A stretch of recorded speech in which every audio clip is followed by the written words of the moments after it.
بالله من الشيطان الرجيم. بسم الله الرحمن الرحيم. أفمن وعدناه وعدا حسنا فهو لاقيه كمن متعناه متاع الحياة الدنيا ثم هو يوم القيامة من المحضرين.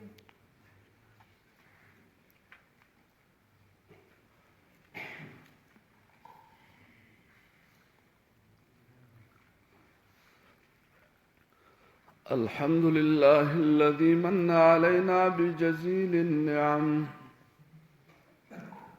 والصلاة والسلام على سيد العرب والعجم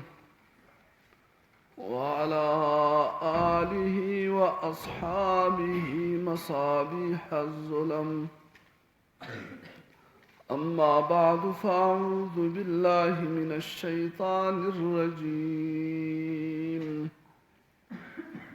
بسم الله الرحمن الرحيم.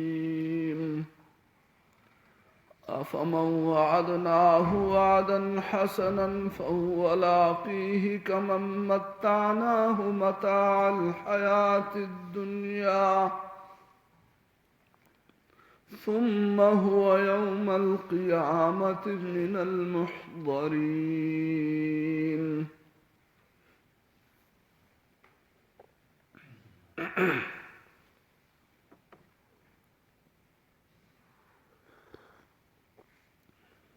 سورة القصص آیت نمبر 1 په دې آیت کې الله جل جلاله د دوو کسانو فرق بیانوي.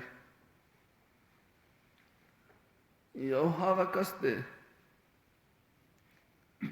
چې هغه زندگی د الله جل جلاله د احکامو تحت تیره کړې ده. د نبی کریم صلی الله علیه وسلم د سنت موافق خپل زندگی تیره کړې ده.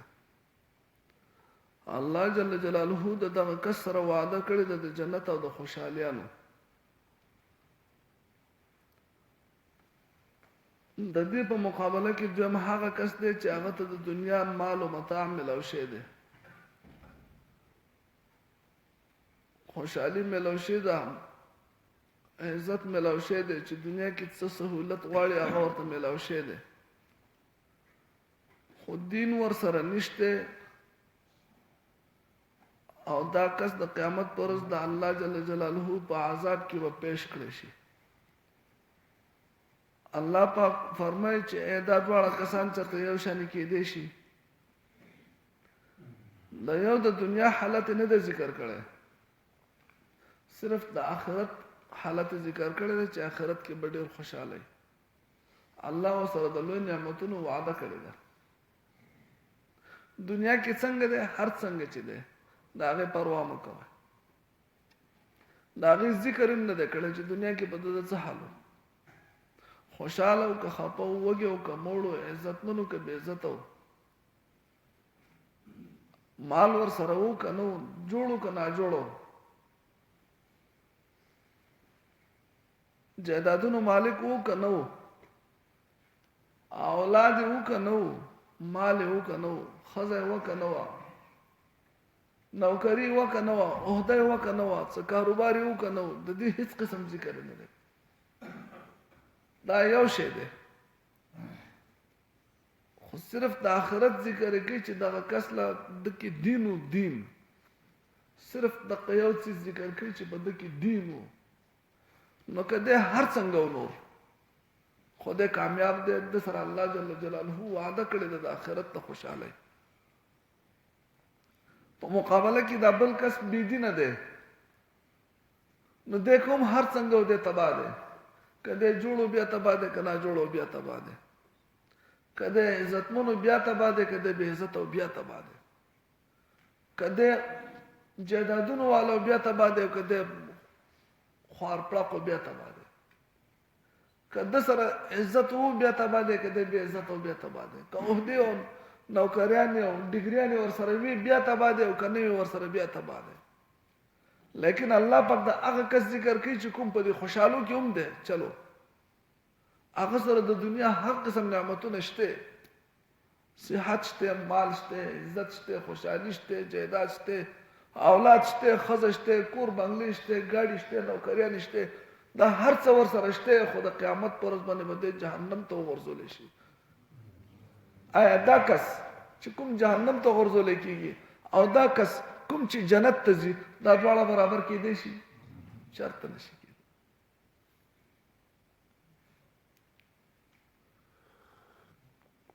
دنیا کې یو سړي هر څومره مقاصد پوره شو، دا کامیاب نه دی. کامیاب دا دی الله جل جلاله فرمایي چې جهنم نه بچ شو جنتی شو، دا کامیاب دی. فمن زحزح عن النار وادخل الجنه فقد فاز. کامیاب هغه دی چې د جهنم نه بچ شو او جنت لو والا جوړ شو. الله اکبر. دنیا په دنیا کې چې څه دي، د دې طلب کول د خسړی کار دی.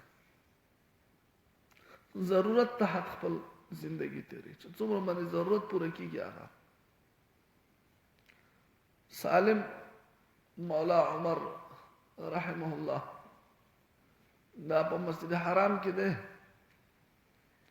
په خاسته حالت کې دی، یعنی شلیدلې جامې دی، زړې جامې دی،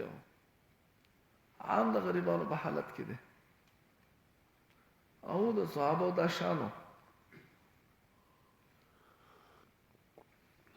چې هغه د دې زیات طرف پر دې سره نه لګیدا، صرف فکر د آخرتو. سلمان فارسی رحم الله رضی الله تعالی عنہ د ځای گورنر دی. گورنر هغه وخت کې گورنر د ملک بادشاہ بچو، د کوم ملک بادشاہ بچو هغه ته گورنر وي، ځکه بادشاہت خو یو د مدینه بیا ورسته د کوفې نه،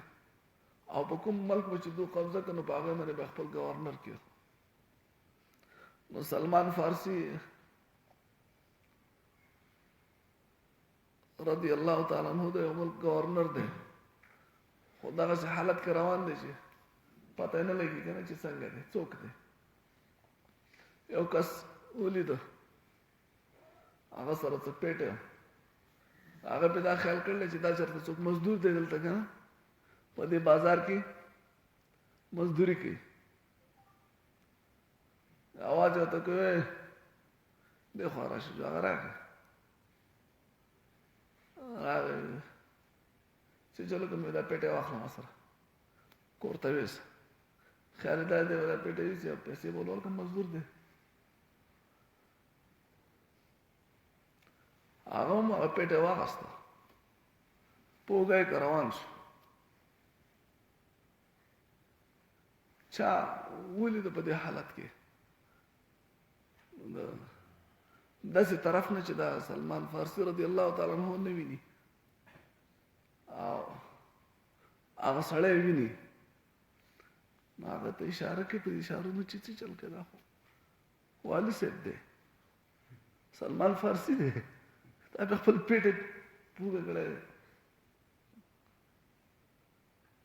هغه چې پته ولګېده جو ډېر زیات معذرت کوي، مخې لاړه پیټه تې اخلي. هغې نه نه کېدی نه شي، دا پیټه به اوس زه رسوم کور ته. هغه ویل زه بېچاره ځان نه وړم چې مزدور له پیسې ورکړم، که نه ځان وړم. ډېر داسې شی دی چې څه کیفیت د هغه په دغه وخت کې د کېدو هغه به هر سړی محسوس کولی شي چې څه به پې تېر شي. خو هغه پیټه کېنو خو کور ته وله ورسوه. دې څیزونو سره د هغو کار نه کوم. زمونږ یو معمولي نوکری والا یا د حکومت یو کس هغه ته سړی وي چې دا کار وکړي، ما پېژنې څوک یې مزه. سالم رحم الله هم جماعت کې مسجد حرام کې دی.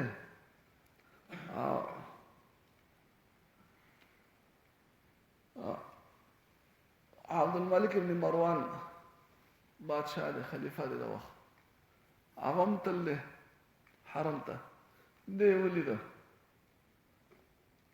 چې ولیده صحابه د وخت سړی دی که صحابي دی وایي چې میلاو شو سره دعا درخواست وکړو به حضرت کې څه شی پکار نو تاسو ویلی شئ څه شي ضرورت نو ماته ویلی شئ هغه شرم دل نه راځي د الله په کور کې په مسجد حرام کې ولاړ او د انسان نه سوال وکم د رب په کور کې ما د الله په کور کې ما بیا په مسجد حرام کې په کعبه شریف کې دنده او د مخلوق نه سوال وکم څه عجیبه خبره دعوت مال راکړي بادشاہ ډیر زیات شرمېده سره کته کړ خو چې خپل دا خبره کته کول نه غواړي نو انتظار کوي بهر چې د کله خپل مانځه او داسې نو فارغ شو مانځه نه وزګار شو او را د وظایفونه جماعت نه بهر ته ووت نو هغه ته ولاړ بیا حضرت اوس خو جماعت نه راوته اوس خو حرم شریف نه جماعت نه راوته اوس چې شی ویل شي چې څه ضرورت نه وایم دا هغه د دین باره کې د آخرت باره کې نه څه شی وغواړم که د دنیا باره کې څه شی وغواړم پوهېږئ په سوال باندې وایي څه شی نه وغواړم د دنیا څه شی نه وغواړم که د آخرت څه شی نه وغواړم هغه چې د آخرت خو دواړه زما ستا دواړو اختیار کې نشته او خو الله پاک نه غواړو ما ته خو دنیا څه شی ووایه هغه زه هغه شی د مخلوق نه څنګه وغواړم چې ما په خپل زندګۍ کې تر نن هغه د الله نه دی غوښتلی ما چېرته خپل الله ته دا نه دی ویلي چې ماله د دنیا څه شی راکړه تا ته ویم هغه چې دغه شته نه زیاتو شرمېده لاړ کړم الله اکبر خپل په دعاګانو کې زیات توجه په آخرت پکاري دې سره به زموږ په زړه کې د آخرت اهمیت پیدا کېږي څه شی سړی زیات غواړي د هغې محبت زړه ته راځي د هغې فکر پیدا کېږي د هغې قدر پیدا کېږي په زړه کې موږ دنیا زیاته غواړو راکولی کېږي خو په قسمت باندې هغه خو تقدیر ده د الله خپله خوښه ده چاله څومره ورکوي څنګه ورکوي لیکن زمونږ هغه زیات غوښتل دا کار وکړي چې موږ ته د هغه شي قدر پیدا کړي کوم شی چې موږ زیات غواړو اوس موږ چې د څه شي قدر په زړه کې غواړو هغه شی د الله نه زیات غواړو که موږ د دنیا یو هېڅ شی باندې هغې غوښتل شروع کړو چې د هغې په زړه کې به زموږ په زړه کې به د هغې لوی قدر پیدا شي د آخرت سوچ د آخرت غوښتنه دا زیاته پکار ده د قبر د عذاب نه د آخرت د قیامت د ورځې د سختۍ نه د جهنم د عذاب نه پناه د الله ښایسته نعمتونه جنت پیدا کړی دی هغه د الله نه غوښته د الله رضا غوښته په دنیا کې هغه څیزونه غوښته چې په هغې باندې الله مهربېږي د نیک عمل توفیق هدایت د الله رضا هغه عمل چې کوم پې الله خوشحالېږي داسې قسم څیزونه زیات غواړو نو په هغې سره به زموږ په زړه کې د آخرت جذبه پیدا کېږي الله پاک وی ډېر نو لور کړي دا څیزونه خو بیا هم تباه دي افمن وعدناه هغه څوک چې موږ ورسره وعده کړي وعدا حسنا وعده ښایسته یعنې د جنت فهو لاقیه پس دې میلاویدونکی د خپلې وعدې سره یعنې جنت ته تلونکی کیدای شي کمن په شان د هغه چا متعناه چې موږ ولا فایده ورکړي متاع الحیات الدنیا اسباب د ژوند د دنیا ثم هو بیا دا سړی یوم القیامت پر ورځ د قیامت باندې من المحضرین په عذاب کې د حاضرېدونکو نه به وي ویوم ینادیهم په کومه ورځ چې دې جهنمیانو ته آواز وشي فیقولو پس دوی به ووایي این شرکائی الذین الله به ورته ووایي این شرکائی الذین کوم ځای دي زما هغه شریکان کنتم تزعمون چې تاسو خیال کو تاسو چې وایي چې دا د الله سره شریک دی نن یې راوغواړئ که نه هغه به ورته ووایي په هغوی کې هغه کسان کوم چې شیطانان دي شیطانان د چا چې د خلکو خبره من الله هغه بر اوچت شي. قال الذين ابوا هغه کسان حق عليهم القول چې ثابت شي دا په دوی باندې د عذاب وینا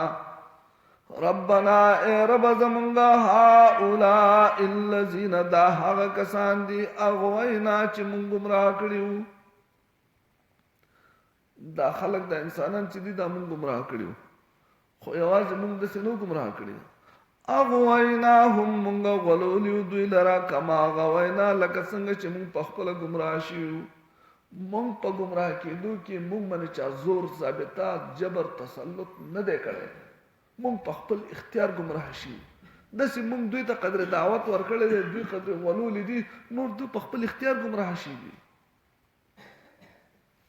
څوک چې کفر اختیاري هغه باندې چا زور نه دی کړی چې په زور کافر شه بلکې په خپل مرضی باندې دا کافران شي دي. تبرأنا الیک مونږ په مخ کې د دوی نه بیزار یو. ما کانوا ایانا یعبدون دوی صرف زمون عبادت نه کو بلکې دوی خپل خواهش عبادت هم کو. وقیل وبویلشی ادعو شرکاءکم خپل شریکان راو بلی فدعوهم پس دا مشرکان بورتا آوازو کی فلم یستجیبو لهم پس جواب ورنکی دویتا ورعو العذاب دوی بوین عذاب ارمان بو کی لو انهم کانو یهتدون ارمان دے چی دوی پا ہدایت وے نن بدا عذاب دوی تنو ملو شے. وَيَوْمَ يُنَادِيهِمْ فَكُمَرُسْ چِ دویتا آوازو شی فَيَقُولُ پس ابوی دویتا مَاذَا أَجَبْتُمُ الْمُرْسَلِينَ تاسو پیغمبرانو لڅ جواب ورکړیو هغه چې تاسو ته د حق وینا راو رسوله تاسو جواب څه فَعَمِيَتْ عَلَيْهِمُ الْأَنْبَاءُ پس بن بشي د دوی نه خبرونه د دوی په ذهن کې به څه نه راځي په دغه ټایم کې به دوی به خبرې نشي کولای. یومئذ پدغرز باندې فهم لا یتساءلون پس دوی با د یو بل نه هم تپوس نشي کولی چې څه ویو جواب کې څه ویو. الله اکبر سخت ورځ به.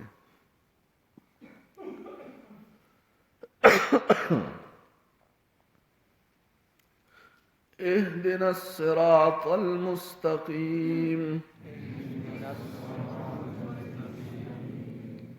اصلی چل رہے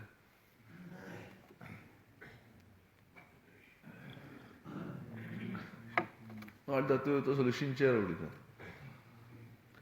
اهدنا الصراط المستقيم او خیمون تانی غلار صراط الذین لار د هغه کسانو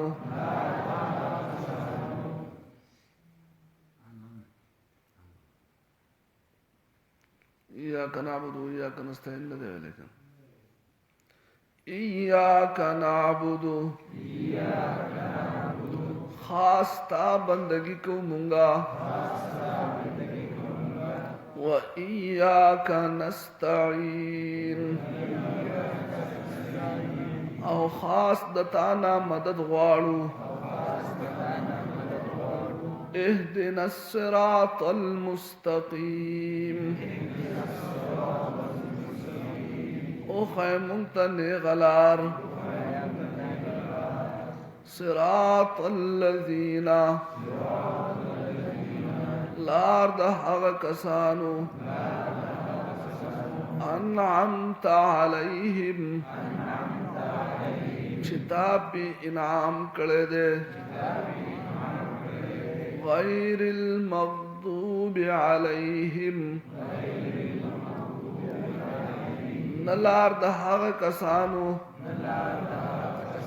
چې غضب پکړه شوی دے ولا الضالین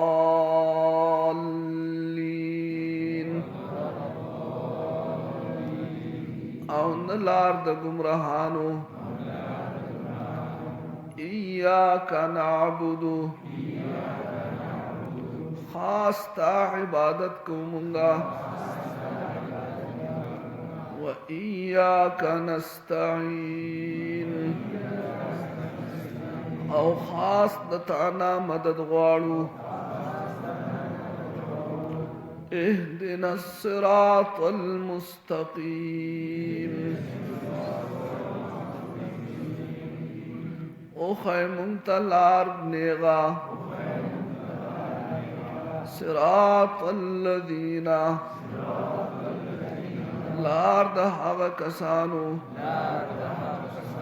انعمت علیہم چتا پی انعام کړه دے غیر المغضوب علیہم نلار ده هغه کسانو چې غضب پکړه شوه دے ولا الضالین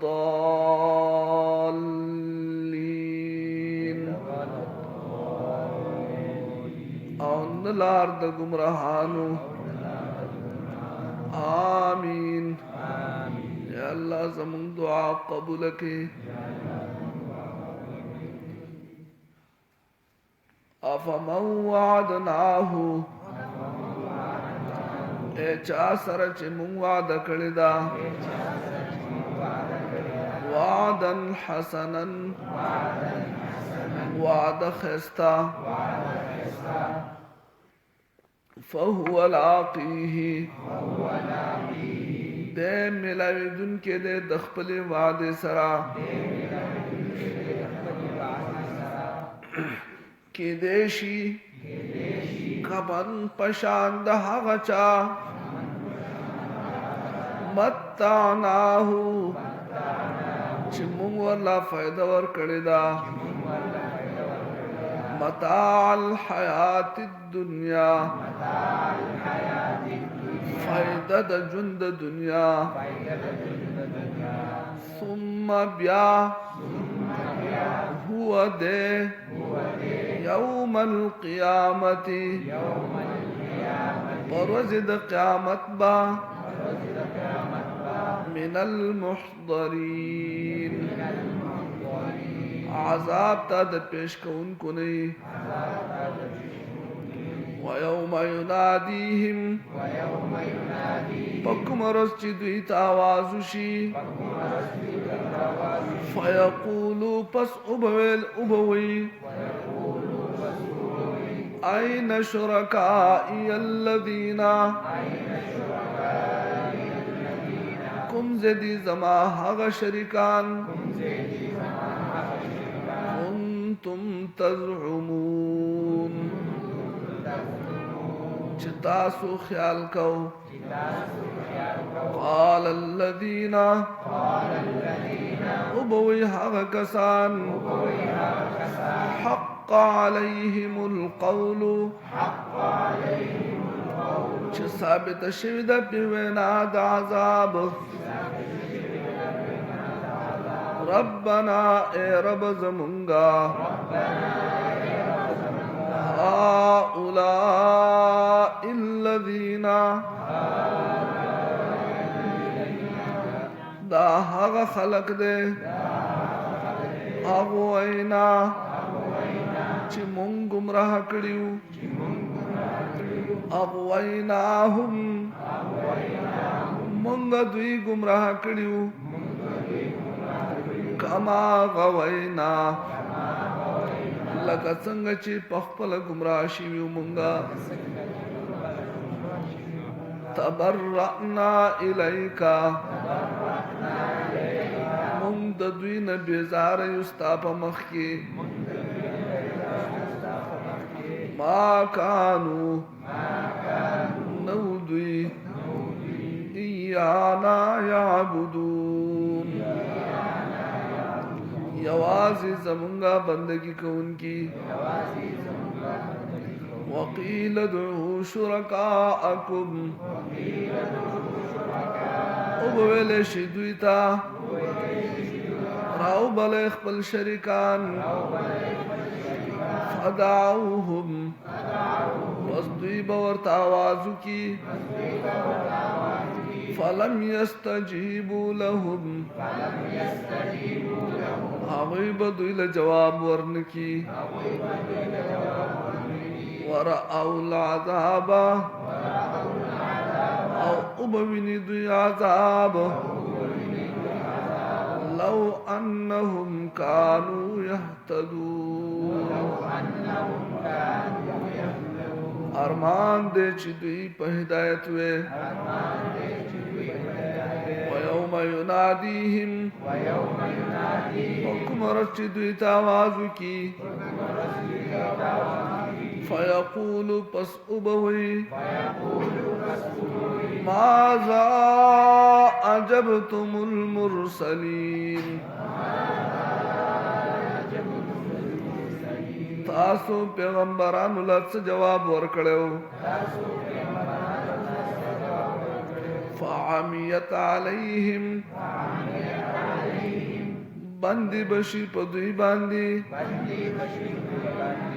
الانباء خبري يومئذ پدغه ورځ باندې فهم لا يتساءلون